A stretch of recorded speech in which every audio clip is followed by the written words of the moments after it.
I was moved to start the Apex Museum back in 1978. I came here from Philadelphia, Pennsylvania in 1974 to establish my second film company here in Atlanta.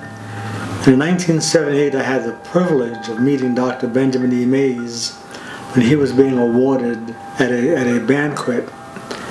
And I said to myself, why doesn't Atlanta, of all cities in the nation, not have a museum to honor people like Dr. Mays and others? So I took it upon myself to go ahead and start and establish the Apex Museum. That was back in 1978.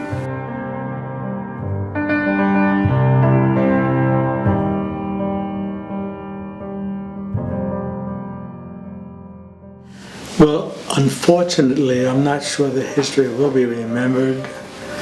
We have a lot of things going on around us, and I'm seeing signs that tell me history may not be remembered. The clearest of which is the purchase of the London Life Insurance Company by Georgia State. And there's not even a marker inside or out that acknowledges Alonzo Herndon, who was an ex-slave who built that empire.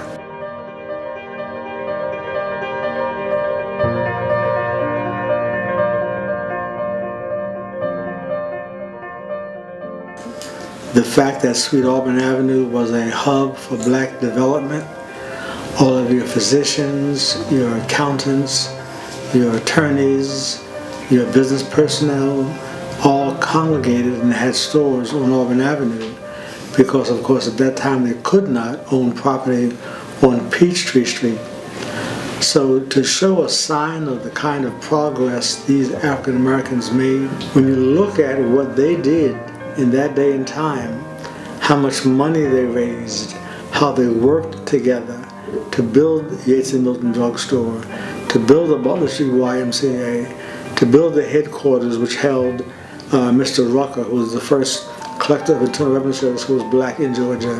When you saw the kind of thing they did, the Art Fells building, it makes you proud to know that they were able to bring together their resources and make things happen.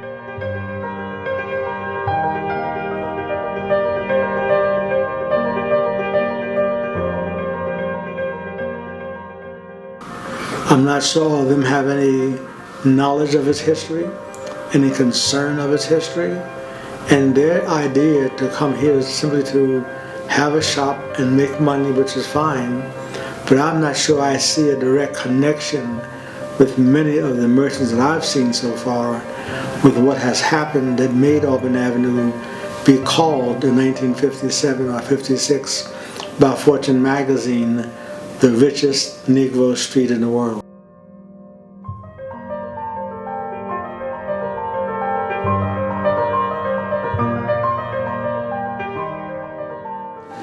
I'm sure he and others would be very surprised and disappointed that he could lay such a foundation that would not be built upon.